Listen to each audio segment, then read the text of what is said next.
ahead. Right, everybody, welcome, welcome, welcome, welcome to our panel discussion on purpose today. So, um, I would love, as we're getting started here, if you could just type in the chat where you're from and what brought you to our discussion today. We'd love to learn a little bit more about you.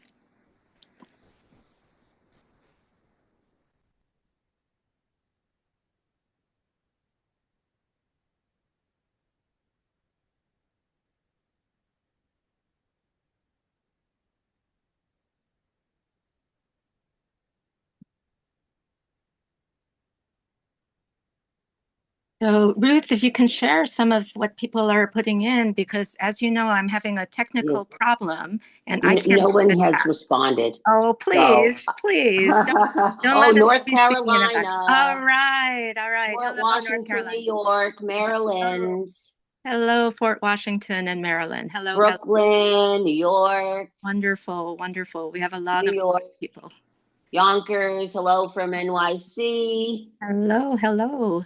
Phoenix, another New Yorker, Thank you so Central New much. Jersey, Brooklyn, New York, Pittsburgh, Hello, everyone. Thank you so much for joining us.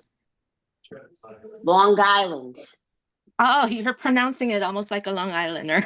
Yes, I'm tried. Atlanta. Welcome, welcome.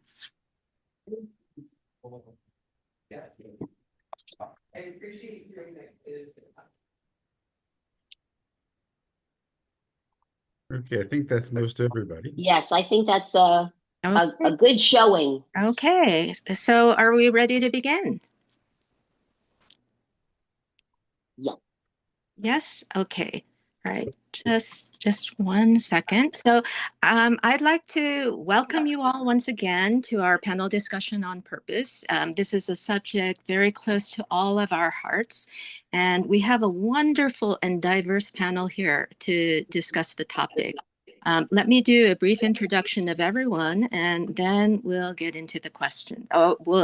Craig, our wonderful researcher, will introduce the slides a few at a time, and we'll get into the discussion, and we'll have time at the end for audience questions. So first, I'm going to introduce folks in alpha order of first name. So that means Bennett Friedman comes first, and Bennett is a pioneer in business and human rights. He spent decades in the belly of the beast at GE and the State Department.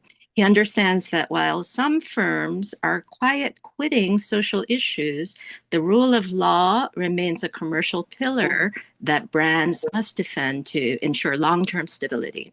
Craig Charney is president of Charney Research and a renowned super pollster who has advised Fortune 500 companies, NGOs, and world leaders like Nelson Mandela.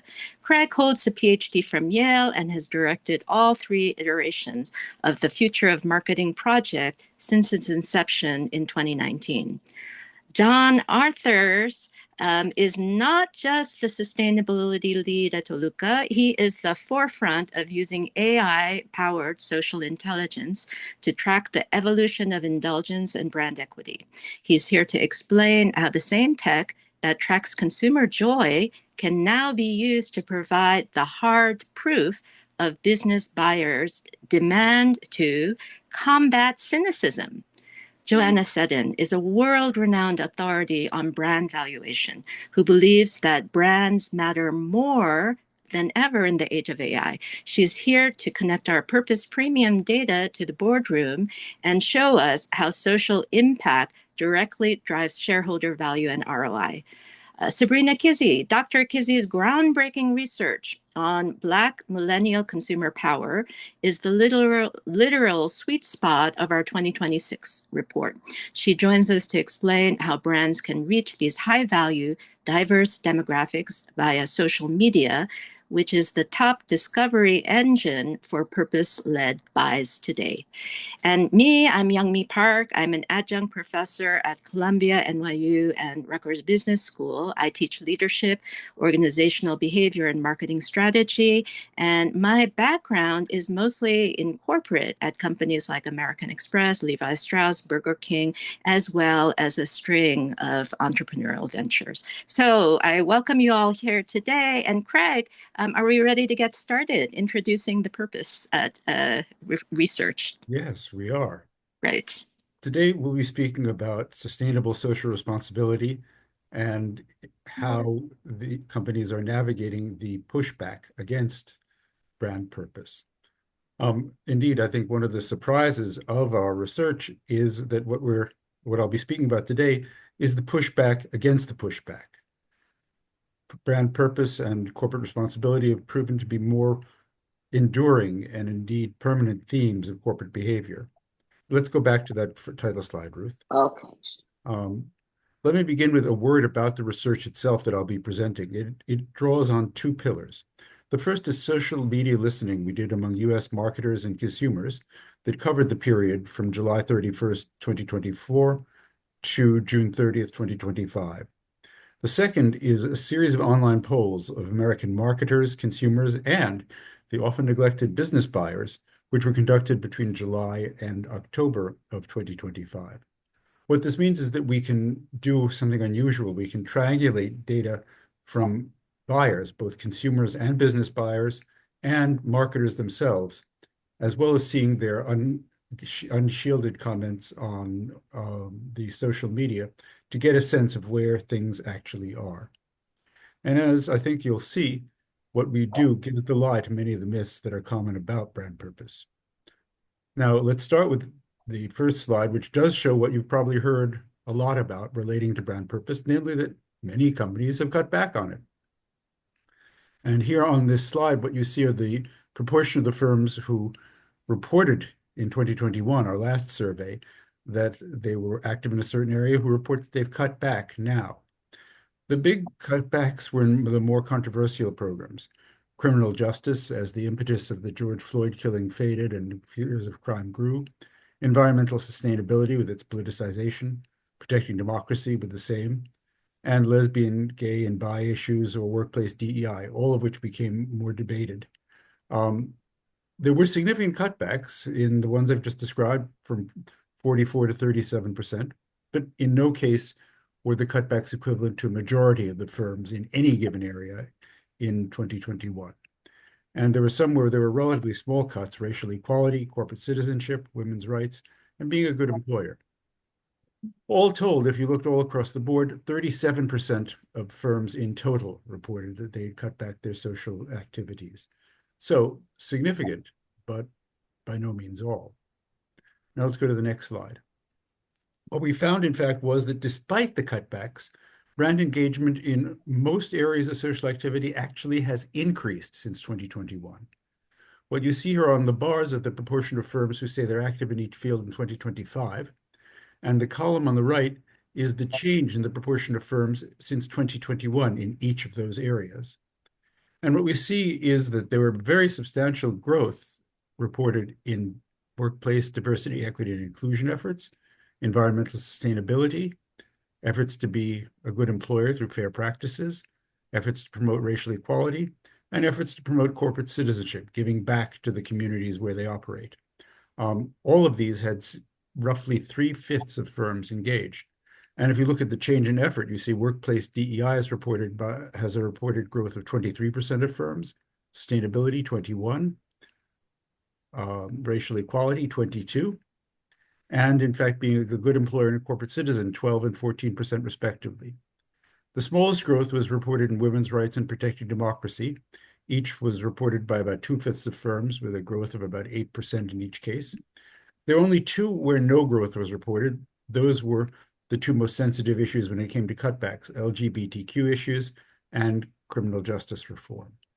It is worth noting, however, that even though there was no net growth in those areas, there was not a single area of social activity by corporations where there was a net cutback. A few, the most controversial ones, held steady. Most reported growth. So let me stop here and say, let's have the panel give a bit of feedback. Yeah. Yeah. So, oh, hold on a second. What can I do here? Mute your computer. Yeah, I did that.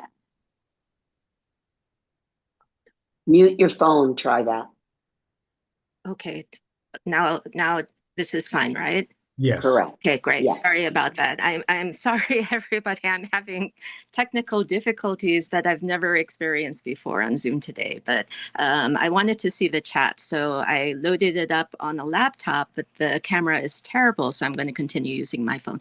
Thank you for sharing that, Craig. That's really, really interesting and encouraging feedback. I was wondering about the increase that you're talking about in purpose activity in spite of all the political headwinds we've been experiencing.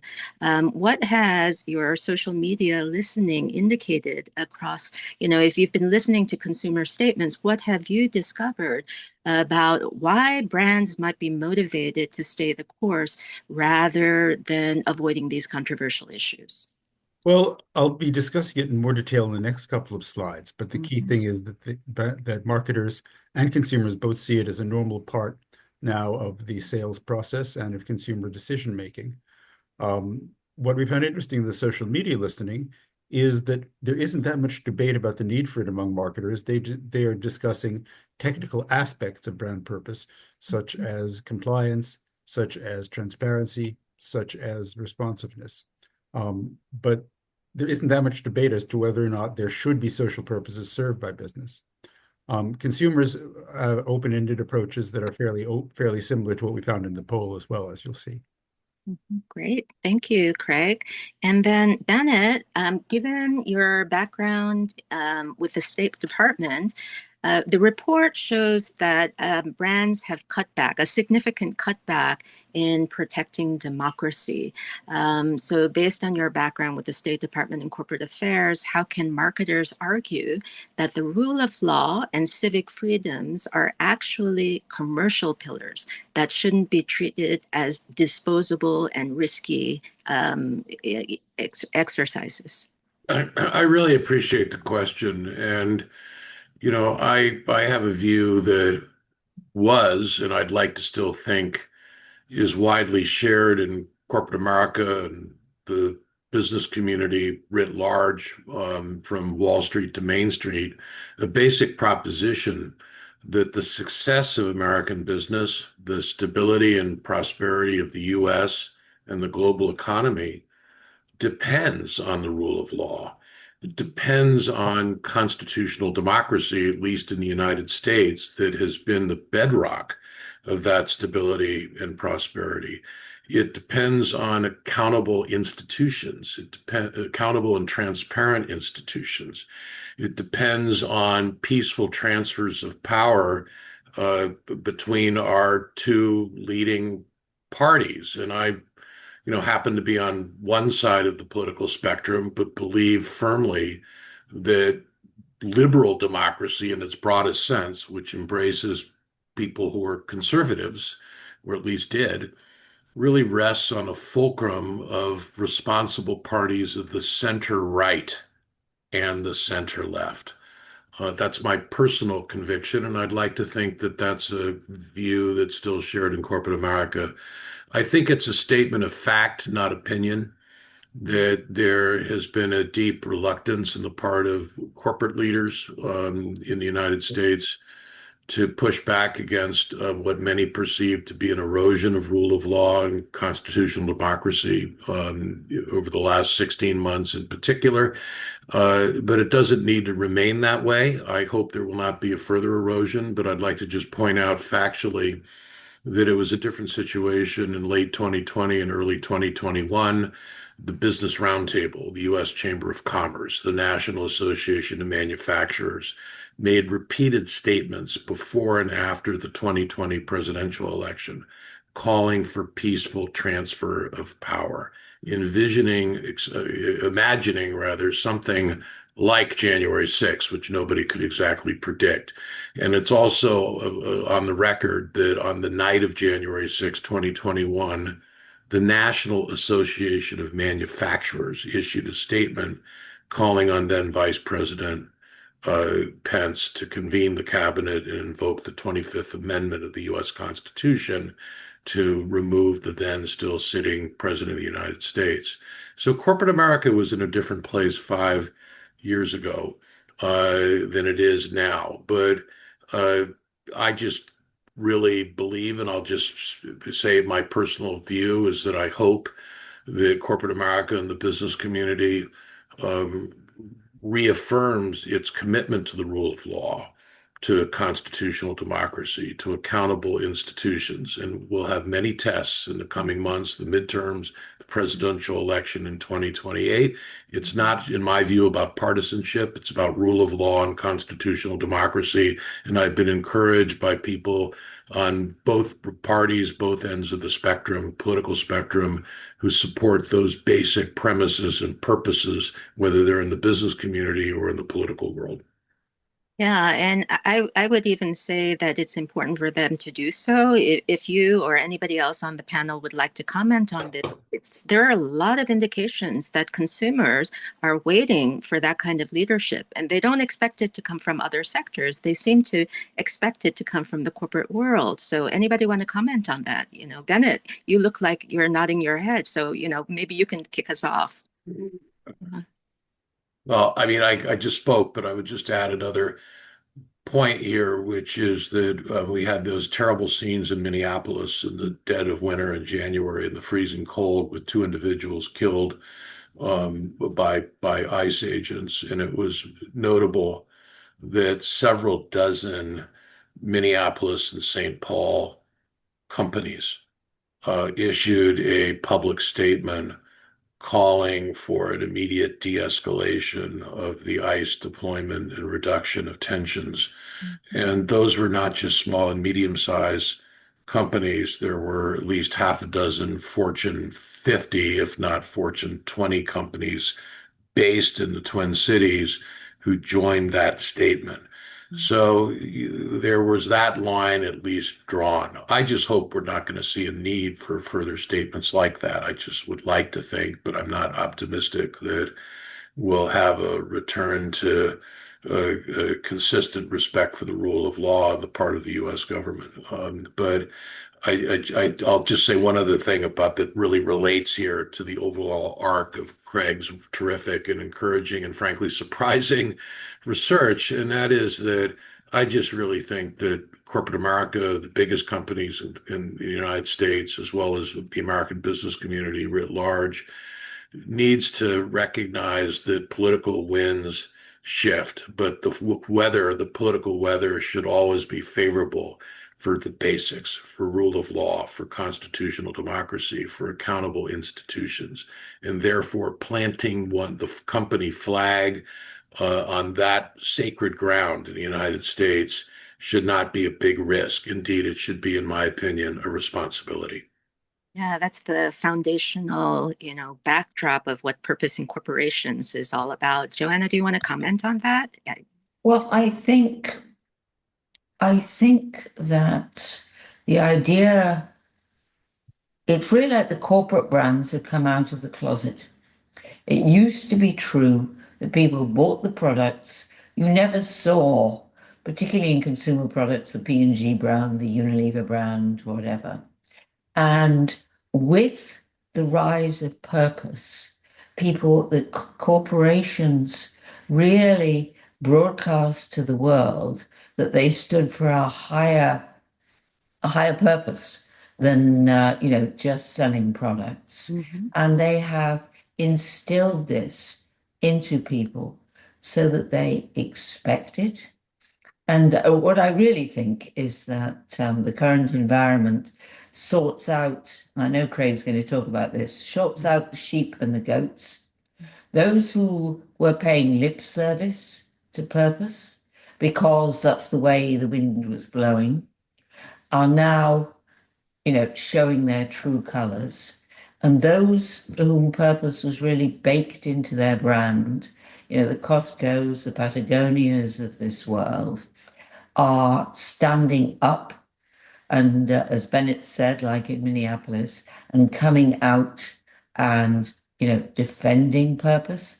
But people are now looking to corporations and expecting them to stand for something which is, it's a universal human ideal. It's not product features and price. I think that's a good segue actually to our next batch of slides, which get into the way purpose makes a difference in the market. Right. To begin with, marketers say purpose sells, and that's what we see demonstrated in these two charts. The pie on the left is 2025, and what we see here is that of marketers in B2B, 45% say purpose-motivated purchases. If we look at people on the B2C side, a total of 58% say it motivated purchases. Together, they represent 70% of vendors. Only 31% say that it has no effect. The pie on the right represents the results from 2021. What you can see is that the totals for B2B, 36%, and the totals for B2C, 38%, are smaller than they were than they are at present, in fact. And while 70% of firms then too, or about 65% of firms then too, said sales made a difference, what we find is that both within B2B and B2C, and this represents the fact that some firms cater to both, we're seeing a lot more who say purpose has motivated decisions on the part of their purchasers. So growth in the decision-making according to the marketers. Now let's look at the next slide. The customers confirm this. They too say purpose matters. And here we see the proportion of customers in 2025 who said that supporting brand purpose led them to purchases. On the left, the pie represents B2C, business to consumer sales. And what we see here is that 50% of customers say they purchase something because of social purpose, 15% often, 35% sometimes. On the right, you see B2B purchases, business to business. And here what we see is that 79% say they purchased based on the social profile of a firm, and 41% said that they sometimes do this. The left is B2C, the right is B2B. So what we see is, in fact, the proportion of business-to-business customers who say they purchased based on purpose is even higher than that of business-to-consumer sales. And the proportion who say it happens frequently, twice as high, 38% to 15%. So what we see is that in terms of buying, purpose has become a part of consumer decision-making. Now let's look at the next slide and see the effect on price.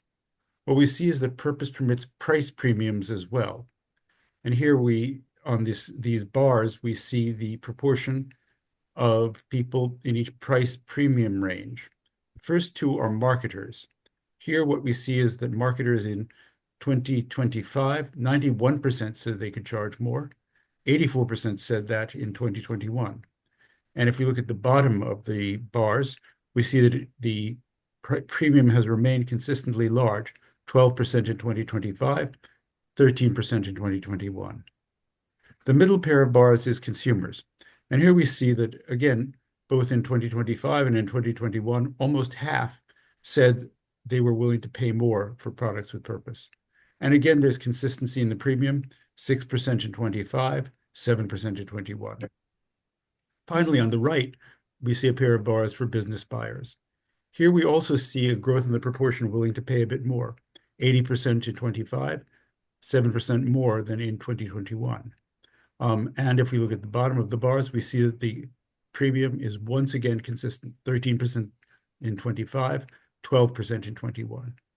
So in a nutshell, what we see is that in terms of marketers, customers, consumers, and business buyers, we see a consistency of willingness to buy based on purpose and a willingness to pay more for purpose.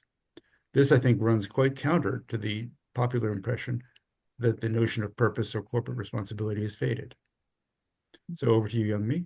Yeah, and it also seems to show corporation, especially the strong reaction of B2B buyers, seems to indicate that corporate purpose is alive and well in many of our corporations, even if it's not being widely expressed openly. So, very, very interesting. Joanna, I'd like to start with you. So, to move purpose more prominently into the boardroom, you have talked about the distinction between brand purpose and CSR. So, how does defining purpose as the North Star rather than just the what in terms of social action, how does that impact brand valuation ROI? I know you've done a lot of work in this area. Well, this goes back to there is a fundamental brand naming issue which has caused a lot of confusion. And the two things, brand purpose and corporate social responsibility, or as it's increasingly called sustainability, DEI, they are connected, but they are different things. So I worked on a piece of work, which was actually a brand valuation study, which led to the origin and spread of the idea of brand purpose, which was done for P&G over 15 years ago. And I led the work for Jim Stengel, who was CMO at the time, and Mark Pritchard, who was a key member of his team, who became CMO. And what they said was, please tell us, look at all brands anywhere in the world, not P&G brands, any old brands, define brand how you want, and tell us which brands have built the most financial value over the past 7 years. And then, what was it they did that made them so successful? Out of that work came a pyramid of a number of factors, which, to our surprise, we found that there was one consistent route to success, which successful brands followed, B2B, B2C, whatever nationality, which was that at the top of the principles that they followed was the idea of what came to be called purpose, which was the brand stands for a universal human ideal, something bigger than themselves, which they live through everything they do. Now, the problem at the time, and I think I was right still, there was a meeting I had with other people with Jim Stengel, where we were calling it ideal, brand ideal. He wanted to call it purpose because he thought that we used the term ideal and he didn't want to be associated with that. And he insisted on purpose. And the trouble about purpose is that it gets confused with traditional, what used to be CSR now, sustainability, etc. programs. And if you look at the areas, in the research that come up for purpose, they are, corporate social responsibility, really. And the two are linked because if your brand is going to stand and exist for fulfillment of a higher ideal, that is going to mean, making the world a better place, doing good, which touches on those things. But if it's not led by how your brand specifically does it, it's not going to generate value. So that's the sort of source of the confusion. Yes, all the corporate social responsibility elements, but they have to be the ones that fit with your brand, or it's not going to work. But So I wonder if I can comment on that after you've Yeah. finished. Yeah, I think it's a great point. Yeah. Yes, in But- fact, yeah, go ahead. Okay. Well, I was going to say, the question was how does it drive value? Well, we discovered that it did. that was the answer from the, P&G wanted to make more money. And by the way, they adopted all this wholeheartedly. And then Jim in particular proselytized it to other brands. They discovered that they wanted to make more money. They had to, be purposeful, have a purpose that fit with their brand and really live by it. Because, particularly now, I've also done a lot of work on Gen Z and Gen Alpha, and particularly Gen Z and Gen Alpha care about what a brand does. Now, there is, to a sort of question was asked earlier, how much do they care and when do they care? Well, they care as long as they can afford to care. If they haven't got any money, they're going to buy, the cheapest, even if it's, mass fashion from Shein or whatever, because they can't afford anything else. So We'll it's be a getting little bit of a luxury. Well, we'll But be getting on to that actually, who buys and what they buy soon. But John, I also wanted to toss to you the question yeah, simply, you work in this field, you've worked in consulting. Joanna's talked about her experience. How does what I reported compare with your experience and that of your clients in terms of purpose promoting sales and prices? Yeah, I agree with many things John has said there, particularly the issue about authenticity, and we've called it permissibility in the past with the work that we've done. So as a brand, do you have the permission to own that specific purpose? So obviously if you don't and it doesn't associate or fit with your brand values, or more importantly, with your customer values, so aligning your brand values or your purpose values with your customer values are essential. If and when that does happen, that's the kind of perfect combination of what you can expect. But the most important thing, as I said, is going back to this permissibility, understanding from the consumer's perspective, do you have the permission from the consumer to own that space of purpose that you're focusing on, is a really key part that we found in our work. Just want to come back as well, because I think from what you'd said, Craig, that we're absolutely seeing this at a global level as well. In there's still this thirst and drive for purpose. But Joanna also makes a clear point there in that what's happening is sometimes politically it's getting mixed up with the wrong definitions. So, you can still have a great purpose that doesn't necessarily have to be associated with DE&I initiatives or the environment. There is still lots of brands out there that are very successful for it. So I think we're at a point, an inflection point really around purpose, marketing and advertising, where we've got to kind of change the tonality of it a little bit, and talk about it in a more positive way, but also make sure that what we are saying, in the way that we're messaging it is apolitical, that there's no politics involved in it. And then, of course, to Bennett's earlier point, the hope then is that that form of communication will be more broad, more widely accepted, will be more embracing from other consumers, because I think there's a really great opportunity for corporate America, indeed all global companies, to embrace purpose continually, but do it for the benefit of good, whilst also trying to ensure that, they're not getting involved in any politics whatsoever. There's a trust issue for that, and a Yeah, great opportunity to drive that up as well. yeah. But yeah, sorry, you wanted to chip in. Yeah, I wanted to ask a follow-up question, John, especially because of your background in monetizing ESG, right? And so part of the problem is what you and Joanna have very, very clearly talked about, the confusion about meaning, trust, all of those factors.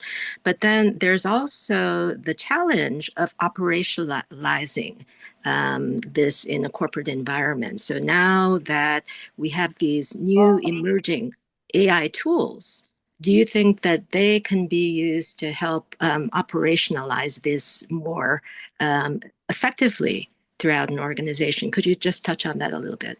Yeah, sure. I mean, there's, what it allows us to do, at least with some of the AI tools that are out there now, is to test multiple different versions of ideas, concepts, positionings, at lightning speed. So depending on whether you use synthetic consumers or real consumers. But there's an absolute opportunity out there to be able to do it in a much more efficient way through funneling in lots and lots of different concepts, ideas in a much more cost-effective way to kind of screen out and give you the best platform to think about your purpose. So we've done lots of work around that, and there's lots of tools out there where AI can really help you make those decisions much more, at speed and much more cost efficiently than there is now. The one thing I just wanted to mention as well, Yomi, is just that and I know Craig's going to talk about this a bit more, is the power of progressive advertising. I've done lots of work with, and many of you, I'm sure, are aware of the UN Unstereotype Alliance. They are a fantastic institution where you as clients can join and as agencies can join. And what they do is lots of work around trying to ensure that we are essentially unstereotyping our communications on our advertising and doing some fantastic work around that area. Some of the findings that they've had have shown that inclusive advertising can actually lead to short-term sales at 3.5% is some of their more recent data, and long-term sales at around 16% increases worldwide. So there's actual evidence to show that progressive advertising, D&I based advertising, so progressive ads, are more likely to be chosen by more people, and of course make people feel more accepted and more part of everyday world. Joanna, you have a point on Yes, that. I do, but not always. Because Not progressive always. advertising, Not I'll give you an always. example. Progressive advertising only works if it fits with your brand and Absolutely. your target audience. If you look at Bud Light, the Bud Light That's it. debacle was That's it. a classic example of Yes. this is a brand Yeah. whose brand purpose is a redneck Midwesterner brand Yeah. purpose. It's masculine. It is absolutely not DEI oriented. And Absolutely. what Yeah. do? They decide to espouse in their advertising a purpose, including advertising using a transvestite. And it almost destroyed it. They're no longer the top selling beer in the US and will have great difficulty reclaiming that situation. Very So well. Yeah. it's I okay agree. being progressive advertising, but only if it fits with your brand, not if it doesn't. This is a key point, Joanna, and also understanding. You make a great point there about understanding your target audience. They didn't when they did that advert, or when it was a small social media post. If they'd have tested that amongst their audience and a broader audience, then they would have probably understood that polarization that it's occurred. But clearly they didn't go through that, unfortunately. But Clearly not. I yes. wish we had another 30 minutes to Yeah. this webinar because there are a lot of meat in this discussion. But now I think, Craig, you're going to bring us a little bit deeper into how the findings show that purpose is really a growth engine. So do you want Yes. to move forward? Yes, indeed. Let's go to the next slide where we begin to see who buys what on the basis of purchase. The first column is the various categories. The second column is the proportion of consumers who say that for reasons of purpose, they have bought in this category. And the last is business-to-business buyers who say the same. And it's some very specific verticals that focus where consumers focus their purpose dollars. In particular, non-durables, fast-moving stuff, including food and beverage, apparel, and health and beauty. That 40% of the purpose buyers say they've moved in this area. Second is services, particularly restaurants and fast food. And what comes to mind here is Ronald McDonald, which was a very interesting brand extension. McDonald's fun food for kids, Ronald McDonald Clown, Ronald McDonald homes for sick kids and their families. And this extremely clever brand extension has worked well. It even came up in our China focus groups last year. And the last of these is retail. Retailers and their reputation for how they treat workers or otherwise treat the community or don't helps to motivate consumer purchases. Now, when it comes to business, it's not shocking that the largest category of purpose-oriented purchases is producer goods, particularly tech that's not household, non-consumer electronics. The next is consumer non-durables, which is 19% of business purpose purchases. Apparel is biggest here at 8%. This would be uniforms and personal equipment. Food and health also matter. Next, again, not surprisingly, comes business services, particularly professional and financial services. Third, in a tie for third place, we see consumer services. Restaurants and fast food are part of it. And also retailers, once again, because a lot of business buys are also relatively small. So we see there's significant overlap between them, but we see there are specific categories where already businesses are benefiting from consumer dollars spent for purpose, and where I suspect a good deal more could be earned. Let's go on to the next slide, please. Here we see why people are buying, the causes that are supported by purpose buyers. And again, we have the cause, then the second column this time is business purchasers, and the last is consumer purchasers. What I find really interesting here is the fact that the top 5 categories are the same for both sustainability, employment practices, giving back to the community, DEI, and racial equality. There's a slight difference in order. The top for business is sustainability. The top for consumers is corporate citizenship. But nonetheless, the same 5 purposes fit into the same 5 categories. This underlines the overlap, in fact, between business and consumers in their thinking about the potential purposes for purchase based on purpose. Okay, next slide, please. And next, here we have the demographics of purpose buyers. This slide focuses on B2B, but those of B2C in demographic terms are also very similar. The people who buy most on purpose tend to be under 40. These are the millennials and Gen Z. They tend to be college educated. They tend to be diverse, Hispanic or Black more often than white. In terms of partisanship, Democrats do it most often, no surprise there, but Republicans do it fairly often as well. It is independents who do it least. So these 4 characteristics are also applied to consumers making these sorts of purchases. When we were doing this to find out, by the way, we asked about whether or not you had bought on the basis of the purposes you had previously specified. Then for B2B in particular, we see 3 interesting statistics. One is that the bigger the purchase, the more the influence of purpose. It's only 18% on small buys, less than $1,000. It zooms up to 42% for those over $10,000 and 48% for those of over $100,000. Firm revenue also influences this. If the firm's revenue is less than $1 million, 32% of the population says they often make purpose buys.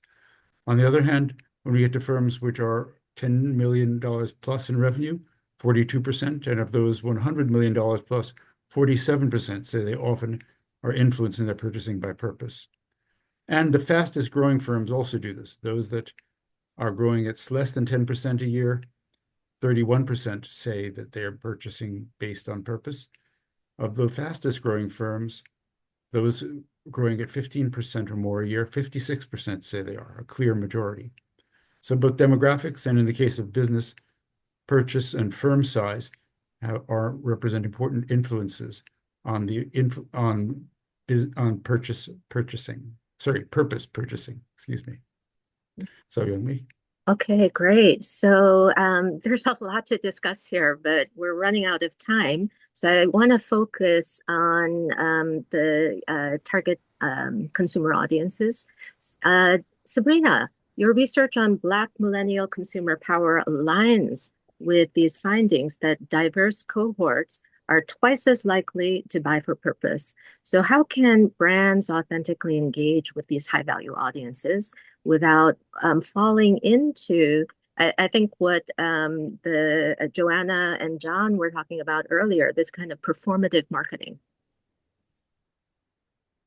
Excellent question. What I would say is representation matters in terms of advertising. Individuals want to see themselves featured in various advertising and various ads and things of that nature. And messaging is very important. We talked about, being authentic. A great example was, knowing who your target audience is and really knowing about them and how they would best perform in terms of understanding your brand. And we know that, especially the younger generation, they prefer brands that align with their values. So in terms of, having a certain audience that you want to reach out to, we talked about purpose and we talked about CSR. I would say purpose is really basically about what's the company's reason for, what they do, like why do they exist beyond just trying to make a profit. And then if we talk about corporate social responsibility, we talk about what are the activities, what do they contribute to society in terms of their brand or company. And for a particular target audience, again, seeing themselves reflected in ads, having an investment in the community, really showcasing that you care about this brand, these individuals and the brand. And I have to say, consumers now really understand and appreciate the value of their dollar. They understand that they can spend their money anywhere. And sometimes we depend just, on loyalty or whatnot, but we need to know that if we want to invest in a certain community, we have to show that we're interested in the community. We have to invest in the community. We have to showcase that. And that also means showcasing that within that organization. How do you take care of your employees? Do you have employee resource groups? How do you take care of the community? How do you take care of employment engagement, your other stakeholders? Consumers are very knowledgeable now, and they look at all of these various items and as they make selections as to which brands they want to buy from. Fantastic. Thank you, Sabrina. And in the interest of time, Craig, I'm going to ask you to go back to the slides, and then I'm going to try to leave at least 5 minutes for Q&A, 3 to 5 minutes. So please take it away, Craig. Okay, then let's go on to the next slide. Here we see the issue of credibility and the credibility gap that companies are facing. The left pair of bars deal with consumer attitudes. What we see is that the bright green part, the proportion who think that companies' social commitments are very sincere, dropped by almost half, from 17% to 9% in 2025. Let me say that again. The proportion who think that companies are very sincere in their social commitments is in single digits. If we look to the right, we see a pair of bars dealing with business-to-business buyers, and we see a similar decline, somewhat more positive towards business. 34% say that, but only 24% say that business is very sincere in 2025. In other words, even business people are growing more cynical about business. And in our social media comments, we saw even harsher words. They were considerably more skeptical about the sincerity and reality of consumer attitude of business commitments on social issues. Business still does have significant credibility. You can see that the proportion who think business is somewhat sincere is up by 7 points to 50% among consumers and by 12 points among business people. But what we see is that there is a strong demand for proof.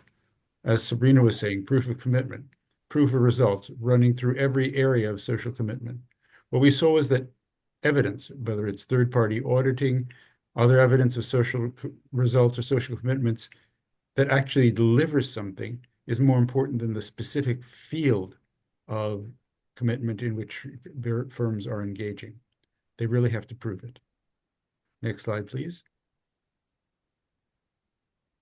So how can they do this? Well, social media are the most important source, but company sources also count.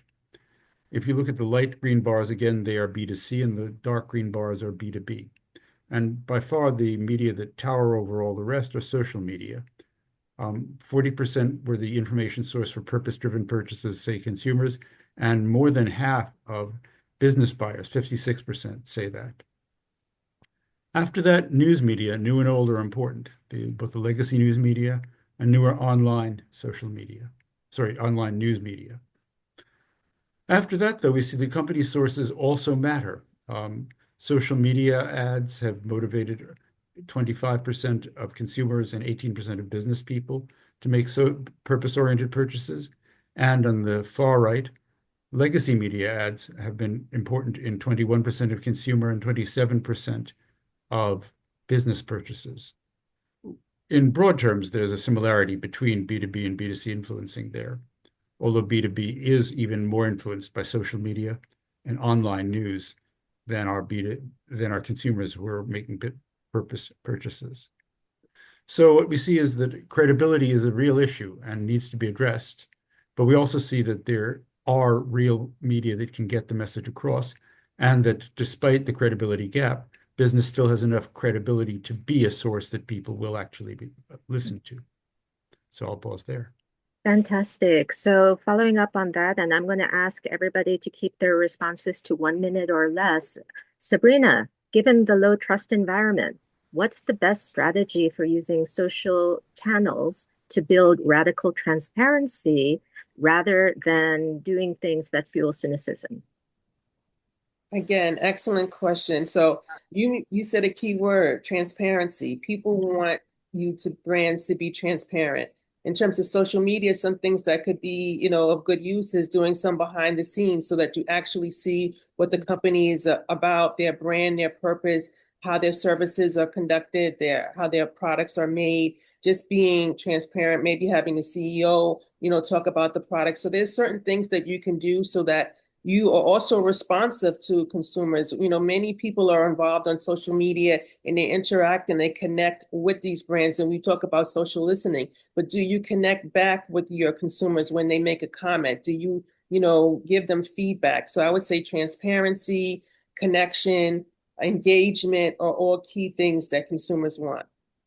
Well, thank you so much, Sabrina, and thank you for keeping within the short time frame.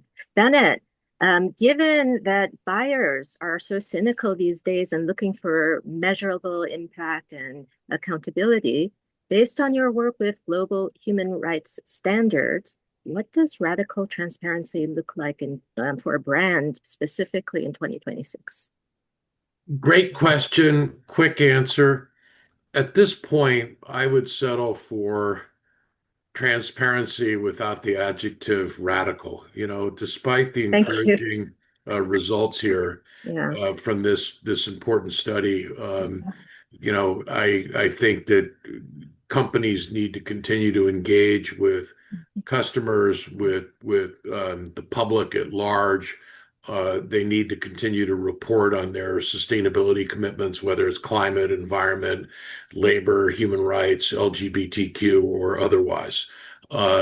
So radical is, I think, maybe a bridge too far right now. I think the consistent transparency that actually has tangible, substantive information, not always data, stories also work, is fine. But I really like the way Sabrina talked about it just now, and I would subscribe to that on my side, which is really labor and human rights around the world. So radical is great for another era. Let's just stick with the basics now of communicating commitments, progress, as well as failures and dilemmas that companies wrestle with. Let's be honest in our transparency.